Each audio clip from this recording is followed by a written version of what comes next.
Nii, tervitus teile ka minu poolt, et mul on tõesti väga hea meel, et teid on siia päris palju kogunenud. Et lisaks sellele, et ma kirjutan Tartu Ülikoolis doktoritööd, ma töötan ka ühes Tartu koolis, kus on hästi väiksed klassid, et ma olen tavaliselt harjunud kuulajaid on kuskil 4 või 8, kõige rohkem 10 inimest, aga siia on ikkagi teid tunduvalt rohkem saabunud.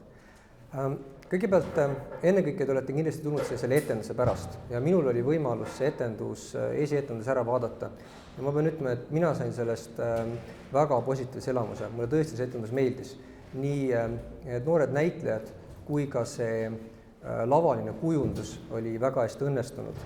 Ja mul on erakordselt hea meel, et 20. sajandi alguse Eesti ajalugu kajastavaid näidendeid lavastatakse. Ja mis on, ütleme, selle näidendi puhul võib-olla veel midagi väga olulist või erilist on see, et mõned kirjandusteosed on sellised, et see ajastu, millal nende tegevus toimub või see ühiskondlik poliitiline taust ei ole nagu väga olulised. Et on selliseid etendusi, kus on mingisugune süžee, kus ajast on taustaks, aga tegelikult ei ole väga suurt vahet, et mis ajastul see tegevus toimub. Siis August Kitzbergi Tuulte pöörises on kindlasti täpselt vastupidine etendus. Et seal see ajastu mängib väga olulist rolli ja seda väga mitme asjaolu tõttu. Esimene neist on juba ainuüksi see, et selle näidendi kujunemine on vahetult seotud selle ajastuga.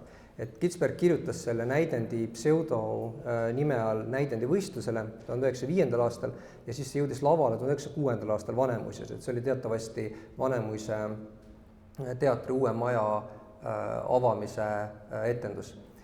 Nüüd, mismoodi see ajastu seda näidendit kujunemist mõjutas, oli ainuüksi juba see, et 1906. aastal ei oleks olnud mitte kuidagi võimalik tuua lavale näidendit, mis oleks 1905. aasta revolutsioonilist liikumist kujundanud kuidagi positiivselt. See ei tähenda seda, et see näidend sai selline, nagu ta sai seetõttu, et ta on kirjutatud sel ajal, aga see tähendab seda, et ta kindlasti teistsugune ei oleks saanud olla. Ta ei oleks saanud olla selline, mis oleks kujutanud seda liikumist, eriti sotsialistlikku liikumist kuidagi positiivselt. Ja tegelikult see teema ise oli ajal, kui ta ilmus, oli niivõrd tundlik, et ka sellele näidendile tsensor andis eitava hinnangu. Ja hiljem pidi Jaan Tõnisson, kes oli siis ka 1906. aastal valiti Riigiduumasse, minema Peterburi ja ajama asju selleks, et see näidend saaks ikkagi avaldamiseks loa. Ja see asjaolu, et sellisel väga tundlikul poliitilisel teemal kirjutatud näidendit Tõnisson ise panustas selle, et saaks ilmuma, see on ka omamoodi märk. Seetõttu, et on ju teada, et Jaan Tõnisson oli 1905. aastal üks kõige kriitilisemaid Eesti poliitikuid ja avaliku elu tegelasi just nimelt sotsialistliku liikumise suhtes. Ja samuti kujundas teatud määral seda näidendit see, et see versioon, mis ka täna lavale jõuab ja mis jõudis 1906. aastal lavale, ei ole päris see, nagu Kitzberg seda esialgu planeeris. Nimelt seda viimast vaatust kirjutas ta ümber Karl Menningu ja Anton Jürgensteini näpunäidete järgi. Kui Menning on ennekõike teada kui üks olulisemaid persoon üldse Vanemuise teatri ajaloos, siis Anton Jürgenstein oli otseselt Tõnissoni ringkonnas olev, et ta töötas ajalehes Postimees ja tema samuti valiti Eestis siis Venemaa Riigiduumast 1906. aastal. Ja selle ringkonna need vaated olid kindlasti sellised, et nad kogu seda sotsialistlikku liikumist sellesse suhtusid negatiivselt ja nägid selles, ja see on hinnangu küsimus, kas õigustatud või mitte õigustatud, otseselt juba tollel ajal ohtu Eesti rahvale. Just selles mõttes, et Tõnisson ka avalikult kirjutas, et kui minnakse kaasa sellise revolutsioonilise liikumisega, mis toob kaasa ülestõusnute poolse vägivalla, siis ainuke tulem, mis sellel saab olema, on see, et Vene keskvõim saadab siia oma sõjaväe, mis surub selle liikumise jõuga maha ja selle tulemused eestlastele on katastroofilised. Nüüd teine oluline aspekt, miks see näidend on oma ajastuga seotud, on see, et mõned tegelased või olulisemad tegelased selles näidendis kujundlikult esindavad poliitilisi jõude. Võib öelda, et selle peategelase Jaani kohta, et Jaan on ütleme, hääl sellisele radikaalsele revolutsioonilisele liikumisele. Ja võiks öelda nii, et Kaarel, kes on siis see taluperemees, kelle siis pruuti Jaan tahab üle lüüa, Kaarel esindaks sellist, ütleme, alalhoidlikku vaadet, just mingis mõttes sellist nagu Tõnissoni ja Postimehe ringkonna oma, et olemasolevates poliitilistes oludes üritada ikkagi kuidagi elule leida nagu mingisugust nagu paranemist või üldist ühiskondlikku elu parandada olemasoleva korra raamides. Et see on selline teine asi. Nüüd muidugi, mis puudutab Jaani neid vaateid, 2 korda kasutatakse näiteks otseselt viidatakse Jaanile kui sotsialistile, et kord ütleb Kaarel niimoodi talle, et sa teed nii sellepärast, et partei ütleb ja siis sina teed niimoodi järgi. Ja selle partei all kindlasti mõeldakse siis kas Venemaa Sotsiaaldemokraatliku Töölisparteid või Eesti Sotsiaaldemokraatliku Tööliste Ühisust. Ja need olid siis 2 sotsialistlikku parteid, mis 1905. aastal Eestis tegutsesid. Eesti Sotsiaaldemokraatlik Tööliste Ühisus aasta keskpaigast alates ja Venemaa Sotsiaaldemokraatlik Töölispartei siis juba varasemast ajast. Ja samuti on seal üks selline koht, kus öeldakse, et Jaan on ainult kuulnud nagu seda kellahelinat sellest sotsialismist või kellakõla, et ta tegelikult nagu sellest sisuliselt aru ei saa. Ja kui rangelt võttes, siis tegelikult need Jaani vaated ei ole sotsialistlikud. Et Jaan tegelikult taotleb nagu omandisuhete muutmist, et ta tahab saada tagasi talu, mis peaks kuuluma nagu temale. Aga tegelikult see sotsialistlik idee nägi ette kaugmas perspektiivis omandisuhete kaotamise kui sellise, et üleüldse tekitada need ühisomand. Ja see, et nüüd olla just ikkagi 1905. aasta kontekstis, see tegelikult avaldub ka sellest, et kui võtta nende samade parteide programmid, siis tegelikult see kaugem eesmärk on nendes programmides kirjas. Et Venemaa Sotsiaaldemokraatlikus Töölispartei programmis, kus on selline tegevusjuhise, mida nad praegu tahavad teha, kus seda ei sisalda seda punkti, aga seal on öeldud, et kõik need praegused asjad, mida me saavutad, on nagu ajutised ja üldine eesmärk on ikkagi selle eraomandi kaotamine.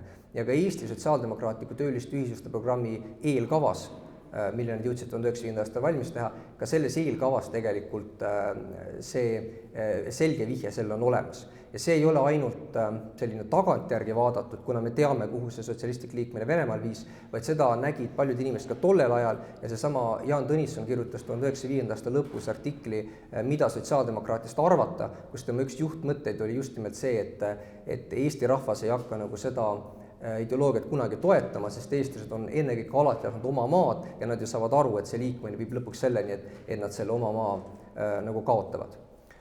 Kuid öeldes, et Jaani vaated ei ole nagu puhtalt sotsialistlikud, ei tähenda mingil kujul, et nad ei ole realistlikud.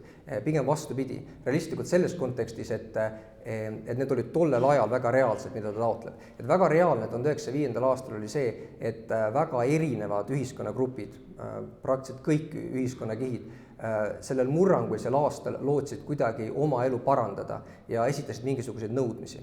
Et 1905. aasta revolutsioon ei ole kindlasti mitte ainult tööliste liikumine, nii nagu teda nõukogude ajal portreteeriti, nii nagu ta on hiljem, nagu see mulje on võib-olla ka hiljem jäänud. Et ta oli selgelt liikumine maal väga paljudes piirkondades, kus sotsialistide mõju oli peaaegu olematu.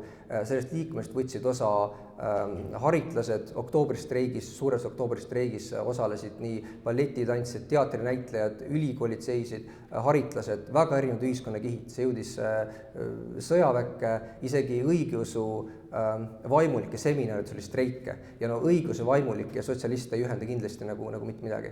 Et see oli selline väga lai ühiskondlik liikumine, ja mis hõlmas siis väga palju erinevaid gruppe. Ja nendes tingimustes see, et tajuti seda, et on võimalik loota oma elu paranemisele, tekkis selline ennenägematu ühiskondlik aktivism, mida Vene tsaarriigis kunagi varem olnud ei olnud. Ja sealjuures ka see tunne, see karistamatuse tunne, et on võimalik midagi nõuda, selle heaks midagi ära teha ja riigivõimul ei ole jõudu, et seda nagu takistada. Et see on see, mis selles Jaani vaates väga selgelt kajastub. Et kui ma tooksin võib-olla sellise karistamatuse tunde kohta ja üks äärmusliku näite, siis see ei ole mitte Eestist, vaid kaugemalt. Siis 1905. aasta juunikuus leidis aset selline intsident, kus Venemaa ühel suurimal sõjalaeval anti madrustele roiskunud liha. Kokk ütles, et see liha on roiskunud. Kutsuti laeva arst ja arst ütles, et ei, et see ei ole roiskunud. Ja ohvitserid ütles, et te peate seda sööma. nüüd madrused saatsid ohvitserid oma esindajad ja see sõnelus nagu kulmineerus sellega, et ohvitserid lasid selle madruseid esindava inimese maha. Selle peale madrused võtsid kogu laeva enda kätte, tapsid mitmeid ohvitsere, viskasid üle parda, heiskasid laeva punase lipu ja maabusid siis kõigepealt Odessa sadamasse ja siis hiljem, kui see olukord enda jaoks nagu hapuks läks, siis andsid selle laeva üle Rumeenia valitsusele. Aga see nagu iseenesest mingis mõttes selgitab seda karistamatuse tunnet, mis oli tekkinud. See, et Venemaal anti madrustele halvaksin liha või neid koheldi väga halvasti, seda oli juhtunud kindlasti väga palju enne 1995. aastat ka. Aga see, et nüüd neil oli tunne, et nad võivad võtta riigi ühe võimsama sõjalaeva üle, panna sinna punase lipu lehvima ja pakkuda seda mingile teise riigi valitsusele, see sai võimalikuks ainult seetõttu, et 1995. aasta oli selline, kus see karistamatuse tunne ja tunne, et riigi võimul ei ole nagu võimu ennast kehtestada, oli selline üleüldine. Ja selle näidendi kontekstis ja võttes Eesti ja maapiirkondade kontekstis avaldub see näiteks selles, et 1995. aastal valiti omavoliliselt Eestis ümber, täpsed andmed puuduvad, aga ütleme, 10 valdades valiti ümber valla omavalitsusi. See tähendab seda, et me teame kindlalt 50 valla kohta, et seda tehti, umbes 50 vallas valiti vallavalitsuste kõrvale mingeid komiteesid ja on väga paljusid valdest, mille kohta meil andmeid ei ole. Need andmeid ei ole suuresti seetõttu, et need hävitati ära hirmus, et kui karistussalgad tulevad, et nad siis karistavad neid. Ma toon selle näite sellepärast, et kuigi see võis tunduda nagu ise kohaliku elu enda kätte võtmine, aga riigivõimu seisukohalt oli tegu ränga riigivastase kuriteoga. Et hakata omavalitsus kaudselt teostas riigivõimu ja seda hakata nüüd ümber kujundama, see oli jällegi midagi sellist, mis mingil muul ajal oleks olnud mõeldamatu, aga 1995. aastal oli see nagu igati realistlik. Nüüd selles näidendis on mainitud ühte huvitavat seika, kus on öeldud, et see Jaan käis Tallinnas vallasaadikute koosolekul, kus teda taheti nagu arreteerida, aga ta pääses sellest arreteerimisest. See on üks selline lause, mis läheb sealt näidendi tekstist niimoodi nagu mööda, et ta korra öeldakse ja siis ta läheb edasi. Aga tegelikult see konkreetne koosolek, mida siin kindlasti mõeldi, oli 1905. aasta 11. detsembri koosolek Tallinnas Volta tehase ruumides. Ja see koosolek on oluline sellepärast ja see, et see peategelane Jaan seal osales, et sellele koosolekule järgnes 1905. aasta detsembris Eestis mõisate rüüstamine. Umbes 100 mõisat rüüstati ja 60 peahoonet põletati maha. Peamiselt haaras see Harjumaad, Läänemaad, Järvamaad ja Pärnumaad. Nüüd selle koosoleku eellugu on selline, et vallasaadikud pidid kogunema Tallinnasse sellepärast, et arutada omavalitsuse reformist. Et see oli tollel nagu hetkel päevakorral, eestlased tahtsid seal oma sõna kaasa rääkida, põhimõtteliselt seda, et eestlased saaksid ka Eestimaa omavalitsemisel osaleda.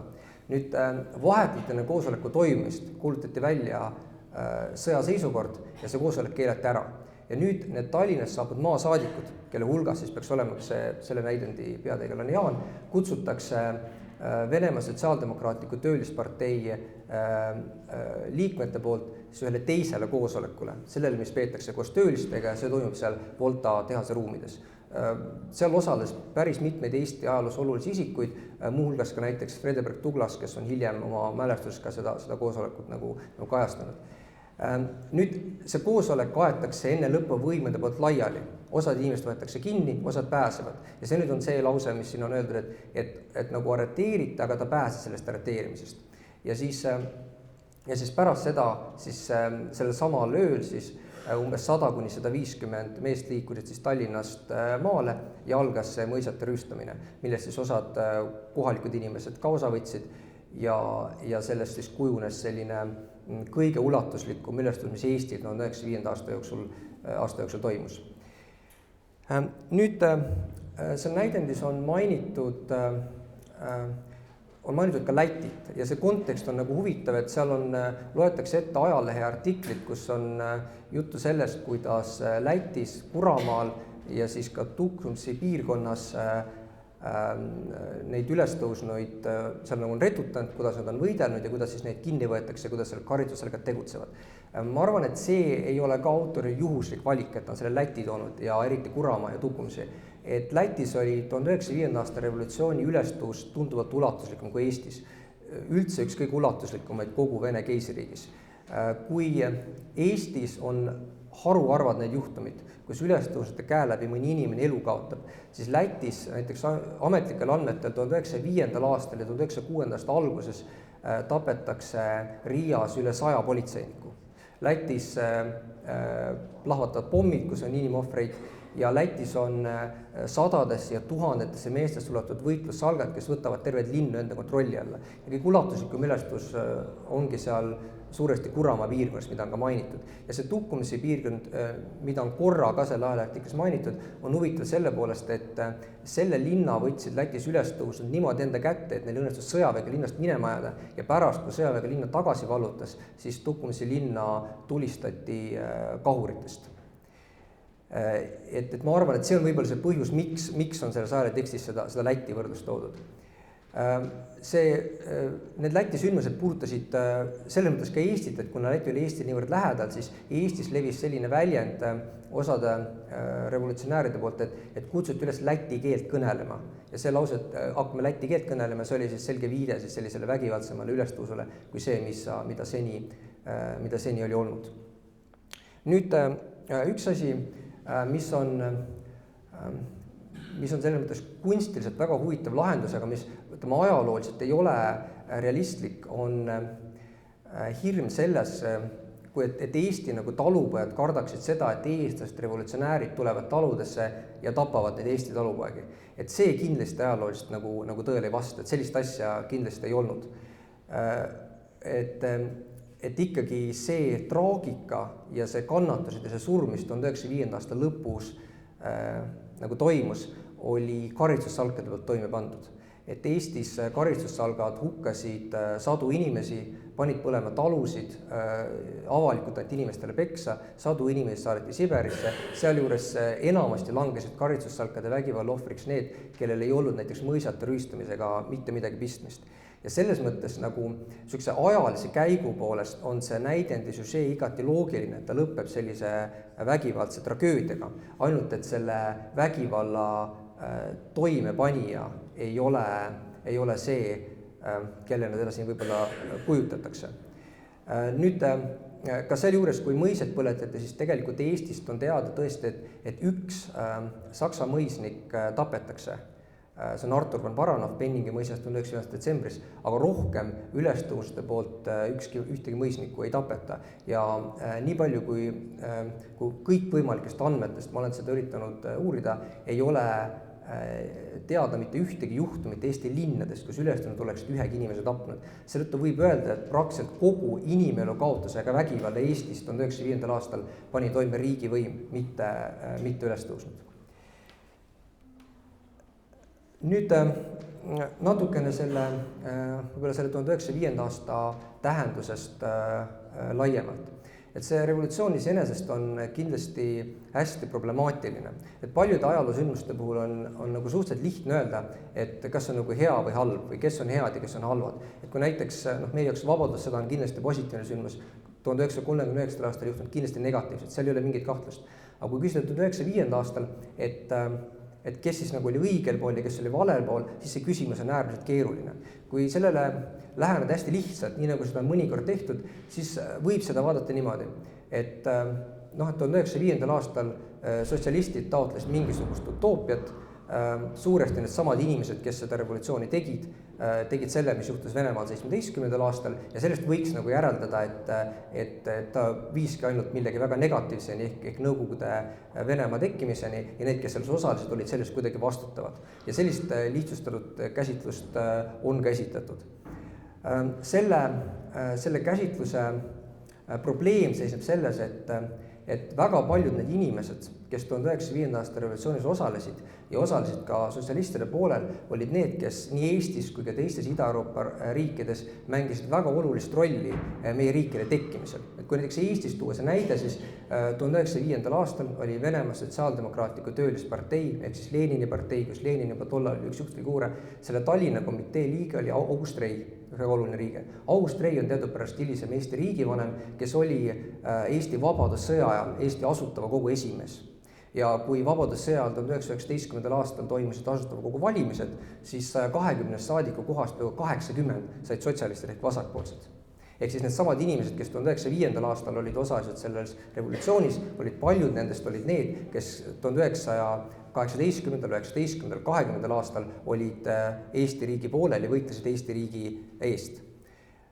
Ja täpselt sama käib teiste Ida-Euroopa riikide kohta. Võib-olla veel drastilisem näite võiks tuua Poola kohta. Poola oli ju ka Vene keisri koosseisus kuni esimese maailmasõjani või suur osa Poolast.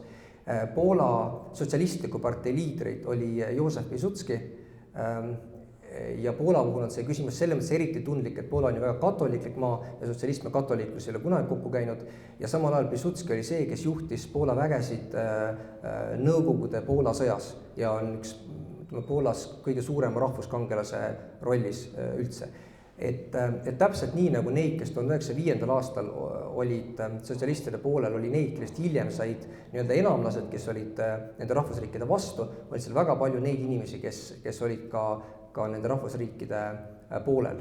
Nüüd ilmselt see põhjus, miks see teema on muutunud selliseks tundlikuks, on seotud ennekõike sellega, et võib ilmselt liialdamata öelda, et Nõukogude perioodil, meil siis Eestis, Lätis, Nõukogude ajal, Poolas siis idabloki ajal, oli 1905. aasta revolutsioon ilmselt üks kõige enam kokku valetatud ajaloosündmus, mis eelnes 17. aastale.